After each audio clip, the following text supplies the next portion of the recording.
Minnesota university నుంచి ఒక professor గారు ఒక మాట చెప్తూ ఉంటారు. ఏమనంటే, ఎరిక్ క్లింగ్లర్, ఆయన పేరు ఎరిక్ క్లింగ్లర్. ఆయన ఏమంటాడంటే, ప్రతి మానవుడు అంట ప్రతిరోజు 3,17,000 నిర్ణయాలు తీసుకుంటాడంట. ఎవ్రీడే 3,17,000 నిర్ణయాలు. నేను ఎక్కడ కూర్చోవాలి, నేనే బట్టలు వేసుకోవాలి, నేనేం తినాలి, నేను ఎవరితో మాట్లాడాలి, ఏ ఛానల్ చూడాలి, ఏ ఫేస్బుక్ చాట్ చేయాలి, ఏ వాట్సాప్ చాట్ చేయాలి, ప్రతి ఒక్కటి నిర్ణయమే. Every second we take a decision. Every second 3,17,000 నిర్ణయాలు ఎవ్రీడే వీ టేక్. ఇందులో కొన్ని నిర్ణయాలు మన జీవితాన్ని మొత్తాన్ని మార్చేస్తాయి. అది చెడుకు కానీ మంచికి కానీ. కొన్ని నిర్ణయాలు అంత ప్రాముఖ్యంగా ఉండకపోవచ్చు. అయితే ఇంకొక విషయం చెప్తాను. కొన్ని నిర్ణయాలు మనం తీసుకోకపోవటమే ఒక నిర్ణయం. Not to take a decision is a decision. దాన్ని స్టేటస్ కో అంటారు, ఒక పదం. నువ్వు ఇప్పుడు ఏమున్నావో అలాగే ఉండిపోవటం. మనం ఏ నిర్ణయం తీసుకోలేదు అని అంటాం. No, it's not that. మీరు నిర్ణయం తీసుకున్నారు ఇలాగే ఉండిపోవాలని. ఈ రాత్రి ఇక్కడ ఉన్నటువంటి మీరు ఖచ్చితమైన నిర్ణయం తీసుకుంటారు. ఖచ్చితమైన నిర్ణయం. ఆ నిర్ణయం మంచికో చెడుకో మీకే తెలియాలి. You have to know it. Ronald Reagan ఒకప్పుడు అమెరికన్ ప్రెసిడెంట్ ఒకసారి తన మిత్రుడితో టెక్సస్ పట్టణంలో ఒక ఊరికి వెళ్ళాడంట. తన మిత్రుడు అన్నాడంట, he is my friend, he is a good cobbler, ఆయన మంచిగా షూస్ తయారు చేస్తాడు అని అంటే, ఆ ఫ్రెండ్ అన్నాడంట, రీగన్ గారు, మీరు కనుక నాకు చెప్తే నేను మీకు ఒక మంచి షూ తయారు చేసిస్తాను రేపటి లోపల అన్నాడంట. అని అంటే రొనాల్డ్ రీగన్కి ఏం చేయాలో అర్థం కాక చూపించాడంట అతను, ఈ షూస్లో ఏవి బాగున్నాయో చెప్పండి, మీ సైజ్కి నేను ఆ షూ చేసిస్తానని. ఆయన 2 షూస్ చూపించాడంట. ఒకటేమో పాయింటెడ్ ఉంటుందంట, ఒకటేమో ఫ్లాట్గా ఉంటుంది. ఈ 2 బాగున్నాయా అన్నాడంట. మరి ఏం చేయమంటారండి అని అంటే, చెప్తానులే మళ్ళీ అని వెళ్ళిపోయాడంట. చెప్తానులే మళ్ళీ అని. నెక్స్ట్ డే వచ్చేటప్పటికి అతనికి ఏం చేయాలో తెలియక ఒక షూ పాయింటెడ్, ఒక షూ ఫ్లాట్ చేసి ఇచ్చాడంట. ఒక షూ పాయింటెడ్, ఒక షూ ఫ్లాట్ చేయించాడు. రొనాల్డ్ రీగన్ నవ్వుకుంటూ అన్నాడంట, when I don't take a decision I will make others to decide for me. నేను డిసైడ్ చేయనప్పుడు ఇతరులు నా కోసం డిసైడ్ చేసేటట్లు చేస్తాను నేను అని అన్నాడు. అయితే ఈరోజు అలా జరగకూడదు. You have to clearly know what you are deciding. ఏమి నిర్ణయం తీసుకుంటున్నారో అది మీరు ఖచ్చితంగా తెలుసుకొని ఉండాలి. నిన్న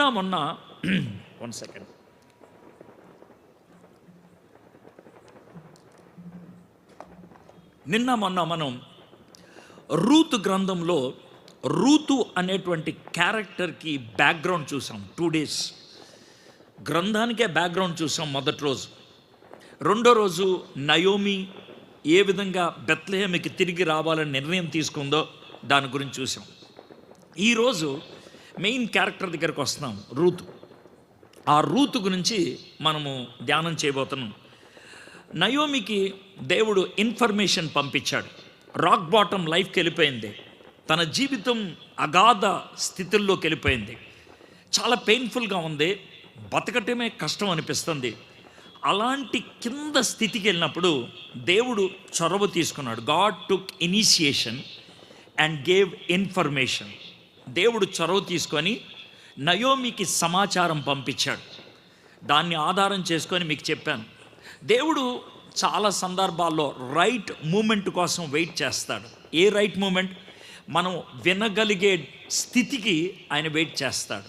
దేవుడు ఎప్పుడైనా చెప్పడానికి ఇష్టమే, కానీ మనమే వినటానికి ఇష్టం ఉండదు. అయితే నయోమి ఎలాంటి స్థితికి వెళ్ళిపోయిందంటే, టోటల్లీ హెల్ప్లెస్, హోప్లెస్, నిస్సహాయ స్థితిలోకి వెళ్ళిపోయింది. ఆమెకి ఇక ఆశ అనేది లేదు. అలాంటి టైంలో తనకి దేవుడు సమాచారాన్ని పంపించడం జరిగింది. God's initiation and God's information. ఈ రెండు జరిగినప్పుడు రిపెంటెన్స్ అన్న దాని గురించి మీకు 3 పదాల్లో చెప్పాను. మొదటిది, నయోమి విన్నది. షీ హర్డ్, విన్నది. వినటం అన్నప్పుడు కేవలం చెవులతో వినటం కాదు, ఆ విన్నదాన్ని తన హృదయంలో ప్రాసెస్ చేసుకుంది. వినటం అనేది కేవలం హెడ్తో జరగలేదు, తన హార్ట్ ఇన్వాల్వ్ అయింది. హెడ్, బుర్ర ఇన్వాల్వ్ అయినప్పుడు థింక్ చేస్తాం, నిర్ణయం తీసుకుంటాం, డెసిషన్. అయితే హృదయంలో నిర్ణయం తీసుకున్నప్పుడు ఆ డెసిషన్కి తగినట్లు డైరెక్షన్ మార్చుకుంటాం. నయోమి ఆ 2 పనులు చేసింది. తన నిర్ణయంలో ఇంటలెక్ట్, బుర్ర ఉపయోగించింది. తన నిర్ణయంలో ఇమోషన్, భావోద్రేకం ఉపయోగించింది. ఆ 2 కలిసి ఆమె తిరిగి వెళ్ళటానికి నిర్ణయం తీసుకుంది. నయోమిని ప్రాడిగల్ సన్, తప్పిపోయిన కుమారుడితో మీకు పోల్చి చూపించి, దాట్ ఈజ్ ట్రూ రిపెంటెన్స్, అది నిజమైనటువంటి పశ్చాత్తాపం, అది నిజమైనటువంటి మారు మనసు అని మీకు చెప్పడం జరిగింది. That's what. So now Naomi wanted to return. నేను అక్కడి నుంచి చదువుతాను. రూతు గ్రంథం 1వ అధ్యాయం, జస్ట్ టు గెట్ బ్యాక్, 6వ వచనం నుంచి నేను చదువుతాను. వారికి ఆహారం ఇచ్చుటకు యెహోవా తన జనులను దర్శించినని ఆమె మోయాబు దేశంలో వినెను గనుక మోయాబు దేశము విడిచి వెళ్ళుటకై ఆమెయు ఆమె కోడండ్రును ప్రయాణమయ్యారు. విన్నది, విడిచింది, వెళ్ళింది. చాలామంది లైఫ్లో వినటం ఎందుకు కష్టం అవుతుందంటే విడిచిపెట్టడం కష్టం కాబట్టి. We have so many entanglements. మనకి చాలా చిక్కులు ఉంటాయి, ఇమోషనల్ బంధాలు ఉంటాయి, లేకపోతే మన శరీరానికి చాలా రకాలైన కోరికలు ఉంటాయి. వాటిని విడిచిపెట్టడం చాలా కష్టం అవుతుంది. నయోమి చాలా టఫ్ నిర్ణయం తీసుకుంది. అదేంటి అంటే మోయాబుని విడిచిపెట్టడం, బెత్లెహేంలోకి వెళ్ళటం అన్నది. విన్నది, విడిచిపెట్టింది, వెళ్ళింది. 7వ వచనం, అప్పుడు ఆమె ఉన్న స్థలము నుండి ఆమెతో కూడా ఆమె 2 కోడండ్రును బయలుదేరి యూదా దేశమునకు తిరిగి పోవాలని మార్గమున వెళ్ళుచుండగా. I just want to give a narrative type, ఒక ఇమాజినరీ సీన్ మీ ముందు క్రియేట్ చేస్తాను. సమాధుల తోట దగ్గర ఉన్నది. నయోమికి ఇన్ఫర్మేషన్ వచ్చింది. చాలా ఎమోషనల్గా ఆ అమ్మాయి మాట్లాడింది. నయోమి చక్కటి బట్టలు వేసుకునేదానివి, డిజైనర్ వేర్ బ్లౌజ్ వేసుకునేదానివి, చాలా కాస్ట్లీ హ్యాండ్ బ్యాగ్స్ ఉండే నీ దగ్గర, చాలా మ్యాచింగ్ షూస్, చెప్పులు ఉండే, కానీ ఇప్పుడు ఇవేమీ లేవు అంటే చాలా బాధతో మాట్లాడింది నయోమి. నా భర్త చనిపోయాడు, నా 2 కొడుకులు చనిపోయారు, 2 విధవరాలైనటువంటి కోడళ్ళు నాతో ఉన్నారు, నేను కూడా విధవరాల్ని. ఆ బాధతో మాట్లాడుతూ ఉన్నప్పుడు చెప్పింది, నిర్ణయం తీసుకుంది. వాళ్ళు ఆ సమాధుల దొడ్డి దగ్గర నుంచి అలా కొంచెం ముందుకెళ్ళారు. ఇది నా ఇమాజినేషన్ మాత్రమే. అక్కడ ఒక టీ షాప్లో కూర్చొని ఉన్నారు. నయోమి టీ షాప్లో కూర్చుంది. ఎదురుగా ఓర్ఫా, రూత్ 2 కూర్చున్నారు. టీ ఆర్డర్ చేశారు. టీ తాగుతుంది. ఆ టీ తాగుతున్నప్పుడు బహుశా నయోమి ఈ విధంగా చెప్పుండి ఉంటుంది, ఓర్ఫా, అత్తగారు, రూతు, ఏంటండి, నాకు చాలా బాధగా ఉందమ్మా. ఎందుకు అత్తగారు? నాకు చాలా కష్టంగా ఉంది. ఎందుకండి? నాకు ఎలా చెప్పాలో అర్థం కావట్లేదు. పర్లేదు చెప్పండి. మీరు వేరుగా అనుకోవద్దే, మీరంటే నాకు చాలా ఇష్టం. అత్తగారు, మాకు తెలుసు మీరు మమ్మల్ని బాగా ప్రేమిస్తున్నారని. అది కాదమ్మా. ఏంటండి? నేను చాలా హెల్ప్లెస్గా ఉన్నాను. అత్తగారు, మాకు తెలుసు, అందుకే మేము మీతో పాటు వస్తున్నాం. అది కాదమ్మా, మీరు ఓ పని చేసి పెట్టండి. మీరు నన్ను ప్రేమిస్తే ఓ పని చేసి పెట్టండి.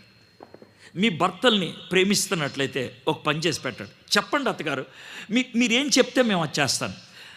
మీరు కాదనకూడదు. సార్ చెప్పండి, ఏం చేయమంటారు? మీరు వెళ్ళిపోండి అమ్మా వెనక్కి. అత్తగారు ప్లీజ్ మీరు వెళ్ళిపోండి. యు గో బ్యాక్, రావద్దు నాతో పాటు. అదేంటి అత్తగారు అలా అంటున్నారు? నిజం, నాతో రావద్దు. You don't come with me. నాతో రావద్దు. యు ప్లీజ్ గెట్ బ్యాక్, వెళ్ళిపోండి. ఇది ఆమె చెప్పిన మాట. దాన్ని మీకు చదివి వినిపిస్తాను 8th వర్స్ నుంచి. మీకు నెరేటివ్ స్టైల్లో చెప్పాను కాబట్టి నేను ఇప్పుడు చదువుతున్నప్పుడు మీకు చాలా క్లియర్గా అర్థమవుద్ది. 8వ వచనం. నయోమి తన ఇద్దరు కోడరంటును చూసి, మీరు మీ తల్లుల ఇండ్లకు తిరిగి వెళ్ళుడి. చనిపోయిన వారి ఎడలను నా ఎడలను మీరు దయ చూపినట్లు యెహోవా మీ ఎడల దయ చూపినగాక. మీలో ఒక్కొక్కతే పెండ్లి చేసుకొని తన ఇంట నెమ్మది ఉండినట్లు యెహోవా దయచేయనుగాక అని వారితో చెప్పి వారిని ముద్దు పెట్టుకొనెను. అంతటా వారు ఎలుగెత్తి ఏడ్చి, నీ ప్రజల యొద్దకు నీతో కూడా వచ్చేదమని ఆమెతో చెప్పగా. నయోమి చెప్తోంది, మీరు వెళ్ళిపోండి అమ్మా వెనక్కి అని అంటే వాళ్ళిద్దరూ కూడా ఏడ్చారంట. అంతటా వారు ఎలుగెత్తి ఏడ్చి, నీ ప్రజల యొద్దకు నీతో కూడా వచ్చేదమని ఆమెతో చెప్పగా. మీకు ఒక చిన్న మాట చెప్పదలుచుకుంటున్నాను. బైబిల్లో ఎక్కడ కూడా ఈరోజు భారతదేశంలో క్రైస్తవ్యం మీద జల్లుతున్నటువంటి బురద, క్రైస్తవ్యాన్ని ప్రశ్నిస్తున్నటువంటి సమాజం, నేను చాలా స్పష్టంగా చెప్తున్నా, please listen to this. Nowhere in the Bible God forced anybody to come after him. ఎవరిని కూడా బలవంతంగా నా వెంట రండి అని దేవుడు అడగలేదు. బైబిల్లో ఎక్కడ కూడా ఎవరిని కూడా బలవంతంగా బైబిల్లో ఉన్నటువంటి దేవుడి దగ్గరికి పిలవటం అనేది జరగలేదు, ఎప్పుడు జరగలేదు. ఎందుకు అనంటే యేసు ప్రభుని వెంబడించటం అనేది ఈ లోకరీత్యా అంత సేఫ్ కాదు, అలాంటప్పుడు ఎలా బలవంతం పెడతారు? పెట్టలేరు. పైగా యేసు ప్రభుని వెంబడించటం అనేది ప్రేమతో కూడిందే. ప్రేమ బలవంతం బట్టి వచ్చేది కాదు, బలవంతాన్ని బట్టి వచ్చేది రేప్, ఇష్టపూరితంగా వచ్చేది ప్రేమ. కాబట్టి ఇక్కడ నయోమి వాళ్ళిద్దరిని డోంట్ కమ్, ఎంత స్పష్టంగా చెప్తుందో చూడండి, డోంట్ కమ్, రావద్దు. ఇదే మాట యేసు ప్రభు వారు కూడా చెప్పారు. యేసు ప్రభు వారు 5 రొట్లు 2 చేపలు అనేక మందికి పంచి పెడితే వాళ్ళు యేసు ప్రభుని వేల కొద్ది వెంబడించడం మొదలుపెట్టారు. Thousands of people were following Jesus Christ. అప్పుడు యేసయ్య వాళ్ళందరినీ చూసి, ఒకసారి కూర్చోండి, మీతో 2 మాటలు చెప్తాను అని అన్నాడు.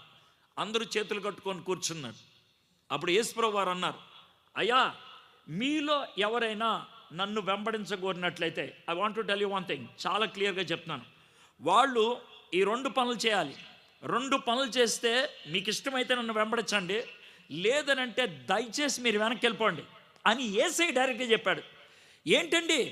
నెంబర్ 1, మిమ్మల్ని మీరు కాదనుకోవాలి. నా జీవితానికి ఇక నాపై అధికారం లేదు, నా ఇష్టం అనేది ఇంకా ఉండదు. అలా అనుకుంటేనే నన్ను వెంబడించండి. ఇష్టపూరితంగా నా ఇష్టానికి మీరు తల వగ్గాలి, ఇష్టపూరితంగా నా ఇష్టానికి తల వగ్గాలి. అలా అయితే రండి, నెంబర్ 1.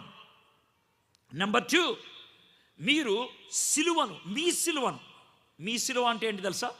ఇప్పుడు ఇది నా షర్ట్ అని ఎందుకన్నారంటే, నా కొలతలకు ఈ షర్ట్ తయారు చేశారు. This is my shirt. అదేవిధంగా మీ సిలువ అంటే మీ సైజు సిలువ తయారు చేసుకొని దాని మీద వేసుకొని నా వెనకాల రండి. ఎందుకు? ఎప్పుడైనా ఆ సిలువ ఎక్కి చంపేయచ్చు మిమ్మల్ని, ఎప్పుడైనా ఆ సిలువ మోసుకెళ్తున్నటువంటి మిమ్మల్ని రాళ్లతో కొట్టచ్చు, ఎప్పుడైనా ఆ సిలువను మోసుకొని వెళ్తున్నప్పుడు మిమ్మల్ని ఎగతాళి చేయొచ్చు. ఈ రెండిటికి సిద్ధమైతేనే నా వెంట రండి, ఆర్ ఎల్స్ డోంట్ కమ్. చాలా స్పష్టంగా చెప్పాడు. యేసయ్య ఎక్కడ మాయ మాటలు చెప్పలేదు. యేసయ్య ఎక్కడ నేను అది చేస్తా ఇది చేస్తా అని చెప్పలేదు. He did not. నా దగ్గరకు వస్తే జబ్బులన్నీ పోతాయి అని యేసయ్య ఎక్కడ చెప్పలా. నా దగ్గరకు వస్తే అప్పులన్నీ పోతాయి అని ఎక్కడ చెప్పలా. కానీ ఒక్కటి మాత్రం చెప్పారు, నా దగ్గరకు వస్తే ఈ ప్రపంచానికి అర్థం కాని శాంతిని నేను హృదయంలో మీకు ఇస్తాను. చాలా క్లియర్గా చెప్పారు. ఒకవేళ ఏ పాస్టర్ అయినా ఒకవేళ ఏ క్రైస్తవ నాయకుడైనా యేసయ్య దగ్గరికి వస్తే జబ్బులు పోతాయి, యేసయ్య దగ్గరికి వస్తే అప్పులు పోతాయి, యేసయ్య దగ్గరికి వస్తే సమస్యలు పోతాయి అని చెప్పితే అది బైబిల్ వర్తమానం కాదు. యేసయ్య చేతకానివాడు అని నేనంట్లా. యేసయ్యకి చచ్చిపోయిన వాళ్ళని లేపగలిగే శక్తి ఉన్నది. యేసయ్యకి సమస్యలను పరిష్కరించగలిగే సత్తా ఉన్నది. యేసయ్య భూమి ఆకాశాల్ని తన అధీనంలో పెట్టుకోగలిగేటువంటి దమ్మున్నది. అయితే ఆయన నిన్ను నన్ను పిలిచేది దానికోసం కాదు. నిన్ను నన్ను పిలిచేది ఈ లోకంలో సుఖవంతమైనటువంటి జీవితానికి కాదు, అంతకంటే గొప్పదే. ఈ లోకంలో మనం జీవించేది 70 ఏళ్ళు 80 ఏళ్ళు. ఆ 70 ఏళ్ళు 80 ఏళ్ల కోసం ఆయన మనల్ని పిలవట్ల, నిత్యత్వం కోసం పిలుస్తున్నాడు. ఎప్పుడు ఎల్లప్పుడూ నువ్వు నాతో ఉండాలనుకుంటే ఈ 70 సంవత్సరాలు 80 సంవత్సరాలు నిన్ను నువ్వు కాదు అనుకొని నన్ను వెంబడిస్తే, చావుకైనా తెగించి నన్ను వెంబడించగలిగితే నిన్ను ఆ నిత్య జీవాన్ని నీకు ఇస్తాను. That's what God said. అది చాలా స్పష్టం. అందుకనే ఆయన ఏమన్నాడంటే, నీకిష్టమైతే నన్ను వెంబడించు, నీకిష్టమైతే నన్ను వెంబడించు. కాబట్టి కన్వర్షన్ ఫోర్స్ఫుల్గా అవుతుంది. మత మార్పిడి బలవంతంగా చేస్తారనేది బైబిల్ పరమైనది కాదు. చాలా స్పష్టంగా చెప్తున్నాను. ఎవరైనా డబ్బులిచ్చి మతాన్ని మార్చడానికి ప్రయత్నం చేస్తే, ఎవరైనా మబ్బిపెట్టి మతాన్ని మార్చడానికి ప్రయత్నం చేస్తే వాళ్ళని మనం కూడా తిట్టాలి, మనం కూడా అబద్ధ బోధకులు అనాలి, మనం కూడా దేవుని వాక్యానికి వ్యతిరేకంగా బోధించేవాళ్ళు అని చెప్పాలి. Bible itself is against them. అలాంటి బోధకులు చాలామంది ఉన్నారు. బళ్ళారి నుంచి వచ్చిన వాళ్ళు కూడా ఉన్నారు, బళ్ళారిలో ఉన్నారు, బళ్ళారి నుంచి వచ్చిన వాళ్ళు ఉన్నారు. మాయ మాటలు చెప్పి వాళ్ళు ప్రజల్ని ఆకట్టుకోవడానికి ప్రయత్నం చేయడానికి. అందుకే చేతులు జోడించి చెప్తున్నాను, if you want to follow Christ, Yesu ప్రభుని వెంబడించాలి అని అనుకుంటే దాట్స్ యువర్ చాయిస్. అది నీ నిర్ణయం, అబ్సల్యూట్లీ ఫ్రీ. నువ్వు పరిపూర్ణ స్వేచ్ఛలో తీసుకోవాల్సినటువంటి నిర్ణయం. అయితే ఇక్కడ నయోమి అంటుంది, అమ్మలారా మీరు వెళ్ళిపోండి, యు గో బ్యాక్ అని 3 కారణాలు ఉపయోగిస్తుంది ఎందుకు వెనక్కి వెళ్ళిపోమంటుందో ఆవిడ చెప్తుంది. 11వ వచనం మనం చూద్దాం. నయోమి, నా కుమార్తెలారా మీరు మరలుడి, నాతో కూడా మీరు రానేలా, మిమ్మును పెండ్లి చేసుకొనుటకై ఇంకా కుమారులు నా గర్భమున ఉందిరా. I am helpless. ఎందుకనంటే భారతదేశంలో ఒక అబ్బాయి ఒక అమ్మాయిని పెళ్లి చేసుకుంటే ఆమెకి పిల్లలు పుట్టకపోతే ఆమె చెల్లిని పెళ్లి చేసుకోవటం మనకున్నటువంటి కాన్సెప్ట్ ఒకటి. అదే యూదులకి అలాంటిదే ఉన్నది. ఎలా అంటే ఒక అమ్మాయి ఒక అబ్బాయిని పెళ్లి చేసుకుంటే ఆ అబ్బాయి చచ్చిపోతే ఆ అబ్బాయి యొక్క తమ్ముడిని పెళ్లి చేసుకోవటం, లేదా ఆ అబ్బాయి యొక్క తమ్ముడు ద్వారా కన్న పిల్లల్ని చనిపోయిన యొక్క భర్త యొక్క వంశాన్ని కొనసాగించడానికి ఉపయోగించడం, అది వాళ్ళ కల్చర్. కాబట్టి నయోమి అంటుంది, నేను ముసల్దాన్ని అయిపోయాను, నేను పిల్లల్ని కనలేను, నా గర్భంలో ఇంకా పిల్లలు రారు, ఐఆమ్ హెల్ప్లెస్. ఈమె మొదటి మాట చెప్తుంది. రెండోది, నా కుమార్తెలారా 12వ వచనం, తిరిగి వెళ్ళుడి, నేను పురుషునితో ఉండలేని ముసలిదానను, నాకు నమ్మిక కలదని చెప్పి ఈ రాత్రి పురుషునితో నుండి కుమారులను కనినను, వారు పెద్దవారగు వరకు వారి కొరకు మీరు కనిపెట్టుకుందరా? మీరు వారి కొరకు కనిపెట్టుకొని పురుషులు లేక ఇంటిని కత్తిలై అందరూ. నా కుమార్తెలారా అది కూడదు, యెహోవా నాకు విరోధము ఆయన. ఒకవేళ ఈ రాత్రి నేను ఒక మొగోడితో గడిపి నేను గర్భము ధరించి ఒక కుమారుణ్ణి నాకు దేవుడిస్తే వాడు పెద్దోడయ్యేదాకా మీరు ఆగలరా? వాడిని పెళ్లి చేసుకోవడానికి అంతకాలం ఆగుతారా? I am hopeless, I am helpless. నేను నిస్సహాయ పరిస్థితిలో ఉన్నాను. ఐఆమ్ హోప్లెస్, నాకు ఏమాత్రం నిరీక్షణ లేదు. ఆ దేవుడే ఈ పాయింట్లో కూడా నయోమి ఒక విధంగా సందిగ్ధంలో ఉంది. వెనక్కి వెళ్ళాలి అని ఉంది, దేవుడు సమాచారం పంపించాడు అని తెలుసు, దేవుడు అవకాశం కల్పించాడు అని కూడా తెలుసు. కానీ ఒక విధంగా బాధ ఉండిపోయింది. ఏమన్నాడు తెలుసా? ఆ దేవుడు నాకు విరోధి అయిపోయాడమ్మా, నాకు సంతోషం I don't have happiness, I'm helpless, నిస్సహాయం, ఐఎమ్ హోప్లెస్, నిరీక్షణ లేదు, ఐ ల్యాక్ హ్యాపీనెస్, నాకు సంతోషం లేదు. వెనక్కి వెళ్ళిపోండి. ఎంత కాన్ఫిడెంట్గా చెప్పిందో. ఈ రాత్రి ఇక్కడ కూర్చున్నటువంటి వాళ్ళకు కూడా నేను అదే చెప్పదలుచుకున్నాను. యేసు ప్రభు దగ్గరికి ఎందుకు వద్దాం అనుకుంటున్నారు? జబ్బులు పోతాయనా? యేసు ప్రభు దగ్గరికి ఎందుకు వద్దాం అనుకుంటున్నారు? అప్పులు తీరిపోతాయనా? యేసు ప్రభు దగ్గరికి ఎందుకు వద్దాం అనుకుంటున్నారు? మీకు పిల్లలు పుడతారనా? యేసు ప్రభు దగ్గర ఎందుకు వస్తున్నారు? మీ కుటుంబ జీవితం సాఫీగా అయిపోతుందనా? ఒకవేళ అదే కారణంతో వస్తే that is not what the Bible is preaching. Bible అది చెప్పట్లేదు. అయితే దేవుడు స్వస్థపరచడు అని నేను అంటలా. దేవుడు ఇక్కడ ఉన్నటువంటి అనేక మందిని స్వస్థపరచడానికి ఇష్టపడుతున్నాడు. దేవుడు మీ బాధలు తొలగించడు అని చెప్పట్లేదు, తొలగిస్తాడు ఆయన. కానీ అది కాదు ఉద్దేశం. That is not the prime reason. అది కాదు ప్రాముఖ్యమైనటువంటి కారణం. ప్రాముఖ్యమైన కారణం ఏంటంటే దేవుడు నన్ను సృష్టించింది ఆయన కోసం. ఈరోజు నాకు అర్థమైంది అదని. కాబట్టి ఆయన్ని నా హృదయంలోకి ఆహ్వానించాలి, ఆయనను నేను వెంబడించాలి. నన్ను తయారు చేసిందే దేవుడు, ఆయన కోసం. దేవుడు నాకు ఇచ్చినటువంటి స్వేచ్ఛ ఇది. ఒక మాటలో చెప్తాను, అసలు దేవుడు మానవుణ్ణి సృష్టించినప్పుడు ఆయన యొక్క ఉద్దేశం ఏంటి అనేది. దేవుడు మానవుణ్ణి సృష్టించక మునుపు మానవుడికి కావాల్సినవి అన్నీ కూడా సృజించాడు. అది ఎలా ఉంటుందంటే పూర్వకాలం, ఇప్పుడు ఇది జరగట్లేదులేండి, పూర్వకాలంలో జరిగేది. పూర్వకాలంలో ఎవరైనా ఒక స్త్రీ గర్భవతి అయితే ఆమె గర్భము ధరించింది, ఆమె 3rd month 4th month 5th month అని చూపించడానికి ఒకే ఒక పిక్చర్ చూపించేవాళ్ళు, ఒకే ఒక పిక్చర్. ఒకవేళ సినిమాలో ఒక స్త్రీ గర్భము ధరించింది అని అంటానికి ఈ పాపులర్ పిక్చర్ ఉంటుంది. ఏంటి తెలుసా?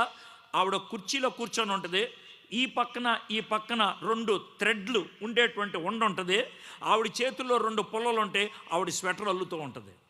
మీరు గుర్తుపెట్టుకోండి, this was the popular picture some time back.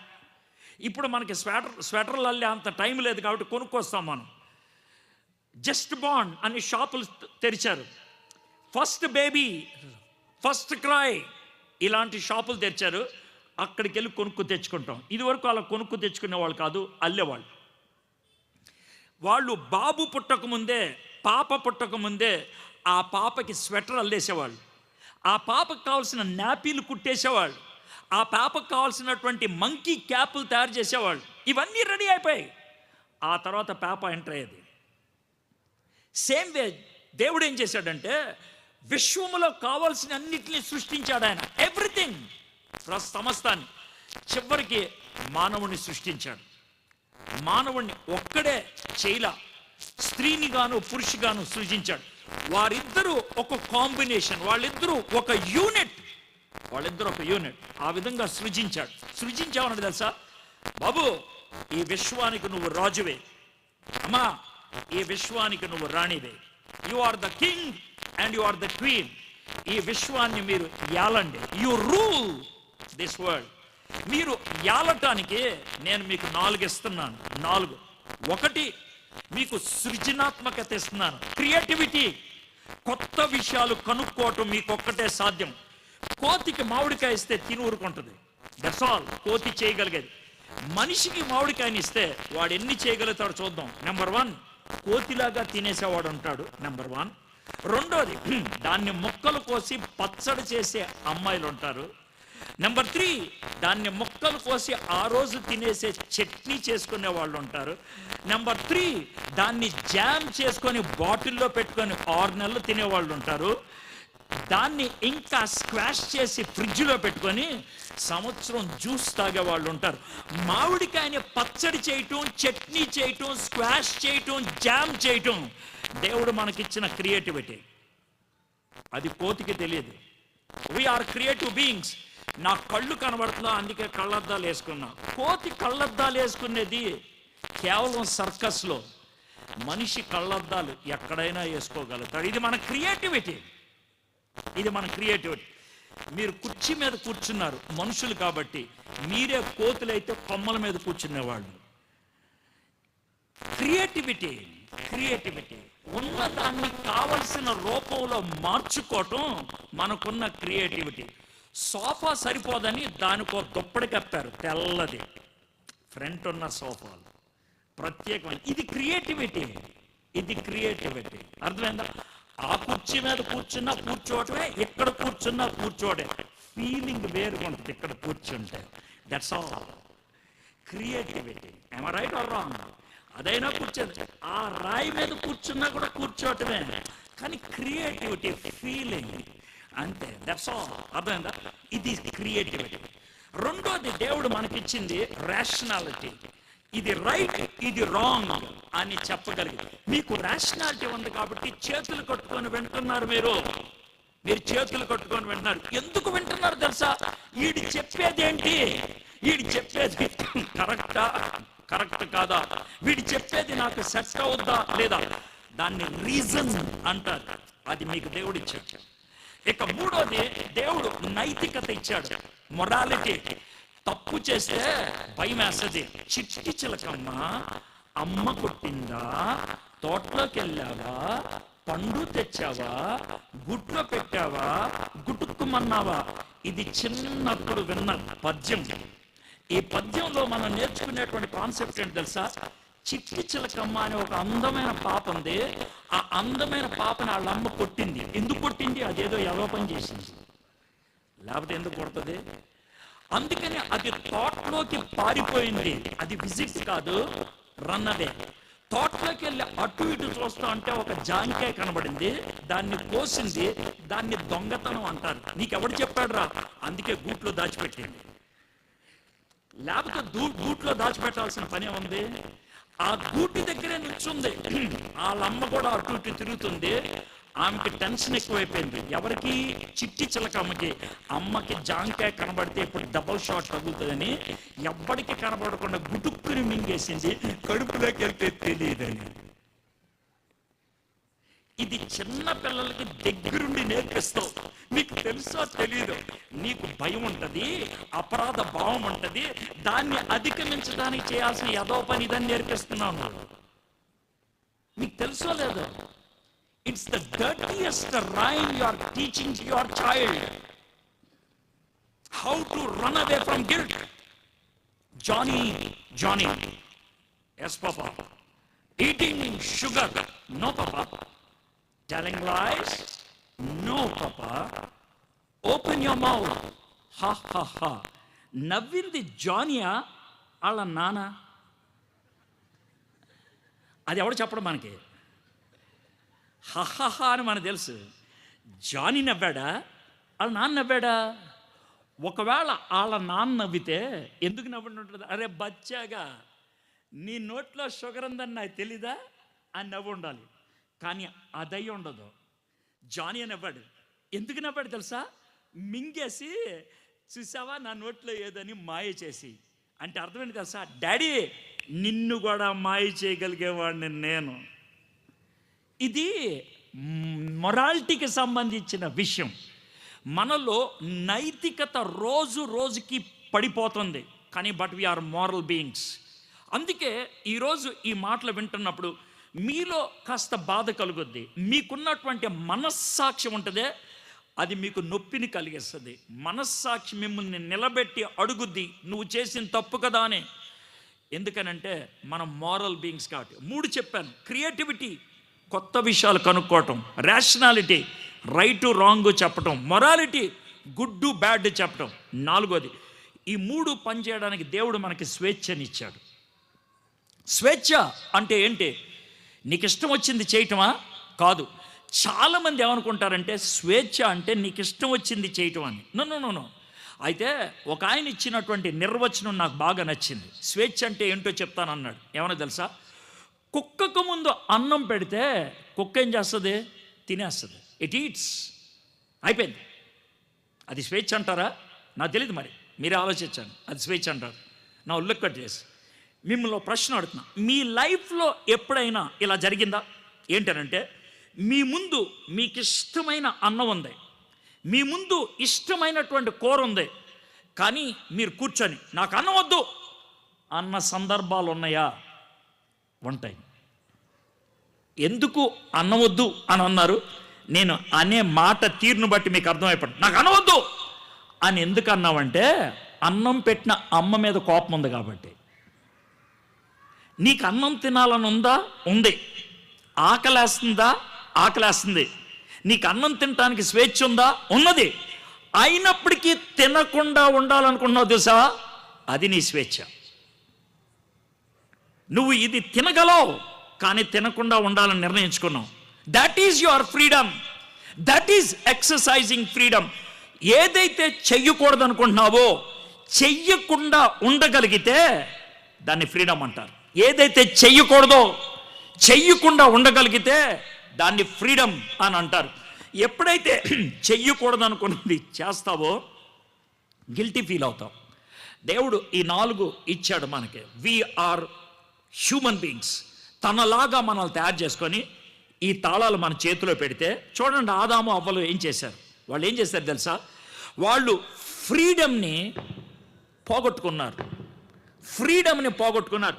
ఇది తినకూడదు, ఇది తినకూడదు, అది వారి నిర్ణయం. కానీ దాన్ని బ్రేక్ చేసుకున్నారు. అది బ్రేక్ చేయటం బట్టి దేవుడు తాళం చెవులన్నీ కూడా ఆదాము అవ్వలకి ఇచ్చాడే, ఆ తాళం చెవులు తీసుకెళ్ళి సాతాను చేతిలో పెట్టారు. The world is now in the hands of Satan. The world. అందుకనే యుద్ధాలు, అందుకనే అరాచకాలు, అందుకనే భయంకరమైనటువంటి దౌర్భాగ్యమైన పనులు. The world is ruled by Satan. ఆ విషయాన్ని గ్రహించి you have to make a choice. ఒక ఎంపిక చేసుకోవాలి. నయోమి చెప్తుంది, అమ్మ మీరు వెనక్కి వెళ్ళిపోండి అనేసి. ఎప్పుడైతే అలా చెప్పిందో, నా look at this 14th verse. వారు ఎలుగెత్తి ఏడవగా, గట్టిగా ఏడ్చారంట. ఏడవగా ఓర్ఫా తన అత్తను ముద్దు పెట్టుకునేను, రూతు ఆమెను హత్తుకొనెను. Look at this contrast. ఒక ఆమె ముద్దు పెట్టుకుంది, ఒక ఆమె హత్తుకుపోయింది. ఇది సిఎస్ఐ చర్చ్కి వచ్చే వాళ్ళకి బాగా అర్థమవుతుంది, ఇలాంటి చర్చిలకు వచ్చే వాళ్ళకి. ఎందుకంటే నేను కూడా సిఎస్ఐ వాడిని. వీడెవడరా మా చర్చ్ గురించి మాట్లాడుతూ ఉంటాము. లేదు, నేను మీ తమ్ముడినే, మీ అన్నయ్యనే, నేను కూడా సిఎస్ఐ వాడిని. కాబట్టి నాకు బాగా తెలుసు దీని అర్థం ఏంటో, నాకు బాగా తెలుసు. సిఎస్ఐ చర్చ్లో ఏం జరుగుద్దో నాకు బాగా తెలుసు. అందుకే చెప్తాను. ఇక్కడ ముద్దుకున్నటువంటి భావం ఏంటో మీకు చెప్తా. ఏంటనంటే, నేను ఇదివరకు చాలా చెడ్డగా తిరిగేవాడిని. 10వ క్లాస్ దాకా చాలా మర్యాదపూర్వకంగా ఉండేవాడిని. మమ్మీ డాడీ చెప్పు చేతల్లో ఉండేవాడిని. వాక్యం చెప్పకపోతే వీక్లీ ఫుడ్ ఉండేది కాదు. చర్చిలో మర్యాదగా కూర్చోవాలి. ఇదంతా బాగానే ఉంది. ఎప్పుడైతే కాలేజ్ జాయిన్ అయ్యానో పరిస్థితి మారిపోయింది. కాలేజీలోకి వచ్చిన తర్వాత సండే పరిస్థితి ఏంటి చెప్తాను. సండే చర్చి లోన జరుగుద్ది. నేను చర్చిలో ఉండేవాడిని కాదు, చెట్ల కింద ఉండేవాడిని. మీలో కొంతమంది ఆ టైప్ అనుకుంటా. ఒకవేళ ఆ టైప్ వాళ్ళు ఈడెవడు నా గురించి అలా చెప్తున్నాడు అని నీకు అనిపిస్తే దాన్నే మొరాలిటీ అంటారు, దాన్నే గిల్ట్ అంటారు. అదే నీకు నొప్పి కలిగించడం. ఆ నొప్పి కలిగిస్తే 2 రియాక్షన్లు ఉంటే, ఒకటి ఏడవటం, రెండోది నన్ను తిట్టడం. ఏది చేస్తావు నువ్వు చేసుకో. నేను చాలా దుర్మార్గుడిని. ఎందుకో తెలుసా? మిమ్మల్ని ఇరకాటంలో పెట్టేస్తాను నేను. I will push you to a corner. That's it. నువ్వు అయితే ఏడుస్తావు, అవును సార్ నేను అదే అని, లేదా అరే దుర్మార్గుడు దుష్టుడు అని నన్ను తిడతావు. దాంతో అర్థమవుతుంది నువ్వెవడో. సో ఈ చెట్టు కింద కూర్చోండి. నేను ఆ పని చేసేవాడిని. మీ గురించి అంటలా, నేను ఆ విధంగా ఉండేవాడిని. చెట్టు కింద ఉండేవాడిని. అయిపోయిన తర్వాత చివర కానుకలు పట్టడానికి చర్చి దగ్గర అక్కడ వచ్చేవాడు. మనకు స్టైల్ సైకిల్ మీద కూర్చునేవాళ్ళం. ఇట్రా అని అంటే ఆ కానుకలు దాంట్లో మనం వేసేవాళ్ళం. అమ్మ రూపాయి ఇస్తే దాంట్లో ₹10 వేసేవాళ్ళం. ఇంకో ₹10 మనం కొనుక్కు తినటానికి. అది నా లైఫ్. నువ్వు అలా చేస్తున్నావు అని అంటలా. అది మన లైఫ్. అక్కడి నుంచి వచ్చాం. సో ఆ చర్చ్లో బయట కూర్చున్న వాళ్ళం. పాస్టర్ గారు ఈ కానుకలు అయిపోయిన తర్వాత విజ్ఞాపన ప్రార్థన చేస్తారా, అది మనకు తెలుసు. ఆ విజ్ఞాపన ప్రార్థన అయిపోయిన తర్వాత పంపుము దేవా అని ఒక పాట పాడతారు. ఆ పాట పాడటానికి ముందు పాస్టర్ గారు లేచి ఆయన ముందుకు వచ్చి చాలా గంభీరంగా, తండ్రి యొక్కయు కుమారుని యొక్కయు పరిశుద్ధాత్మ యొక్కయు నామములో మీకు ఆశీర్వాదములు అని ఇలా సిలువు గుర్తేస్తారు. ఆయన తండ్రి అనగానే పరిగెట్టుకుంటే వెళ్ళిపోయేవాళ్ళం. ఎందుకో తెలుసా, మనం ఆ దీవెనిస్తున్నప్పుడు కనీసం లోనకి వెళ్ళటానికి అవకాశం లేకపోతే కిటికీలోంచి తలకాయ లోన పెట్టేవాళ్ళం. మనకు ఫీలింగ్ ఆ దీవెన కనుక మన నెత్తి మీద పడిపోతే ఆ రోజంతా దీవెనలో మనకు ఉండిపోతాయని అప్పుడు ఉండేది. మీరు అదే ఫీలింగ్లో ఉంటే నేను మీ గురించి చెప్పట్లా, నా గురించే. ఆ విధంగా దీవెన అయిపోయిన తర్వాత నౌ ప్లీజ్ జాగ్రత్త వినండి. ఆ విధంగా దీవెన అయిపోయిన తర్వాత చాలా అసలు ఆ టైంలో కనుక నాలాంటి వీడియో తీస్తే వీడంత భక్తిపరుడు ఎవడో లేడనుకుండేవాళ్ళు. ఎలా తెలుసా, అప్పుడు చాలా ఇలాగుండేవాళ్ళం, అస్సలు మాట్లాడేవాళ్ళం కాదు. ఒక నిమిషం ఉండేవాళ్ళం, చాలా కఠినం అది. ఆ నిమిషం ఉన్న తర్వాత ఇలా సిలువు గుర్తేసుకొని అని గట్టిగా ముద్దు పెడితే పక్కనోడకు కూడా వినబడేది.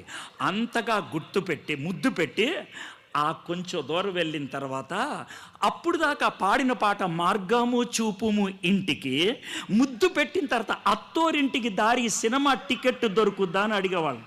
ముద్దు పెడితే చాప్టర్ క్లోజ్. మీ గురించే చెప్తున్నానా? ఎగ్జాక్టా?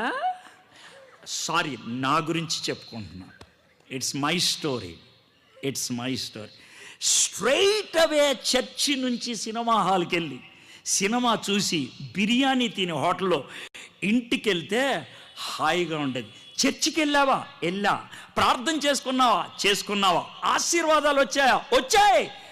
ముద్దు పెట్టి బాయ్ చెప్పాం. ఆ ముద్దుకు అర్థం ఏంటో మీకు చెప్తాను. ఈరోజు మీటింగ్ అయిన తర్వాత మీలో కొంతమంది ముద్దు పెట్టి బయటికి వెళ్ళిపోతారు. ఆ ముద్దుకు అర్థం ఏంటో చెప్తాను. జీసస్ ఐ లవ్ యూ, మళ్ళీ నెక్స్ట్ టైం కలుద్దామే, బాయ్. అది అర్థం అన్నమాట.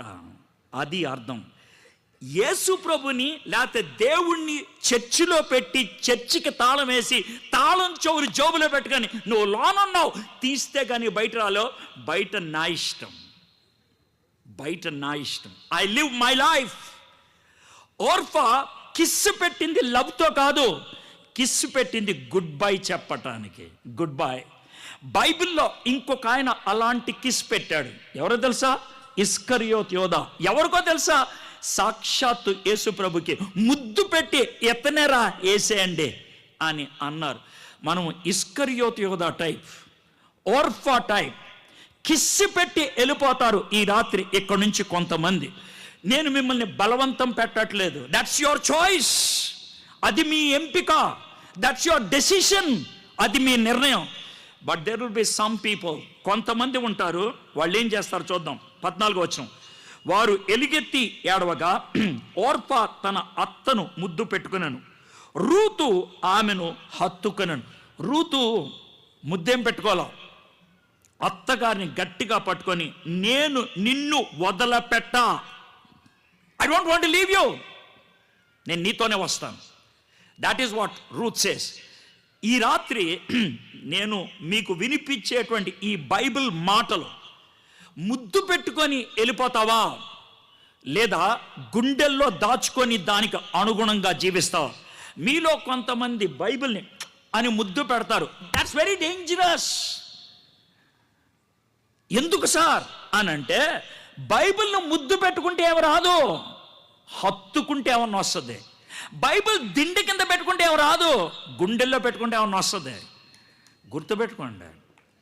అర్థమైందా? జండు బామ్ తెచ్చుకొని చాలామంది దిండి కింద పెట్టుకుంటారు. తప్పేం లేదు. కానీ దాన్ని ఎప్పుడు ఓపెన్ చేస్తారు తెలుసా? తలకాయ నొప్పి వస్తే. తలకాయ నొప్పి వచ్చిన తర్వాత కూడా దిండి కింద జండు బామ్ పెట్టుకొని తలకాయ నొప్పి పోద్దనుకోవటం ఎర్రితనం. బైబిల్ దిండి కింద ఉంటే ఏమవుదో, గుండెల్లోకి వెళ్తే పని అవుతుంది, బుర్రలోకి వెళ్తే పని అవుతుంది. ఓర్ఫా ముద్దు పెట్టేసి వదిలేసింది. కానీ Ruth no, I want to carry, నిన్ను తీసుకెళ్తాను, ఐ వాంట్ టు క్యారీ.